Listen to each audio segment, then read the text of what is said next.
Share বাজারের সবশেষ খবর জানাতে রাজধানী মতিঝিল এলাকা থেকে যুক্ত হচ্ছেন সহকর্মী আতাউর নিয়ন।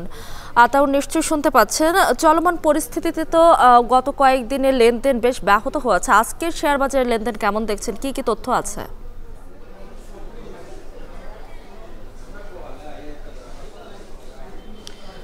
যেরকমটি বলছিলেন, আমরা আজকে সপ্তাহের তৃতীয় কার্যদিবস হওয়ার কথা থাকলেও আজকে কিন্তু দ্বিতীয় দিনের মতো শেয়ার বাজারে সাপ্তাহিক লেনদেন চলছে। এর মাঝখানে গতকাল বন্ধ ছিল দেশের ব্যাংকিং খাত, আর ব্যাংকের সাথে শেয়ার বাজারের একটি লেনদেনের সম্পর্ক থাকার কারণে শেয়ার বাজারও বন্ধ রাখতে হয় ব্যাংকের সাথে, যে কারণে পুঁজিবাজারও লেনদেন হয়নি। তবে আজকে যখন ব্যাংক সকাল 10টা থেকে লেনদেন শুরু করে, শেয়ার বাজারও পরবর্তীতে তাদের লেনদেন 10টা থেকে শুরু করে। তো আমরা গত কয়েক মাস দেখতে পেরেছি যে চলতি বছরের জানুয়ারি থেকে ফ্লোর প্রাইস ছিল প্রায় 1.5 থেকে 2 বছরের মতো, সেই তারপরে ফ্লোর প্রাইস তুলে দেওয়া হলো জানুয়ারিতে। এরপরে যে পতনের একটা ধারাবাহিকতা, সেটা গত রোববার পর্যন্ত আমরা দেখতে পেরেছি যে পতনের একটি ধারাবাহিকতা কিন্তু অব্যাহত ছিল।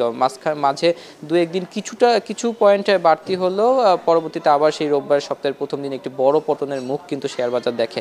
তবে একদিন মাঝে বন্ধ থেকে আজকে সপ্তাহের তৃতীয় দিন এসে দ্বিতীয় দিনের মতো যখন লেনদেন চলছে, তখন আমরা দেখেছি আজকে সকাল 10টায় যখন লেনদেন শুরু হয়, এরপরেই কিন্তু বড় একটা উত্থানের মুখ দেখেছে দেশের শেয়ার বাজার। যেটা বিশ্লেষকরা বা সংশ্লিষ্ট যারা আছেন শেয়ার বাজারে, তারা কিন্তু বলছিলেন যে গত 10 থেকে 12 বছরেও শেয়ার বাজারে এত বড় উত্থান কিন্তু দেখা যায়নি।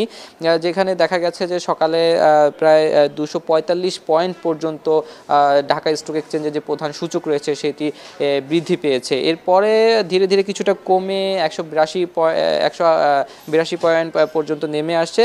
এরপরে সেটি এখন সর্বশেষ আমি যেটা দেখলাম 2টা 25 পর্যন্ত 197 পয়েন্ট পর্যন্ত এসে আটকে আছে, এবং এরপরে লেনদেন হয়েছে 750 কোটি টাকার মতো, এবং 430টি কোম্পানির মধ্যে 349টি কোম্পানির শেয়ারই কিন্তু দর কিন্তু বেড়েছে, আর বিপরীতে দর কমেছে 71টির। তো এই যে বড় উত্থান, পুঁজিবাজারে সংশ্লিষ্ট বিনিয়োগকারী বা প্রতিষ্ঠানগুলো রয়েছে, তারা আশা করছেন যে আজকে যে উত্থান সেটি আগামী দিনেও এত বড় উত্থান না হলেও একটা ধারাবাহিকতা অব্যাহত থাকবে। তো এই ছিল শেয়ার বাজারের সবশেষ তথ্য।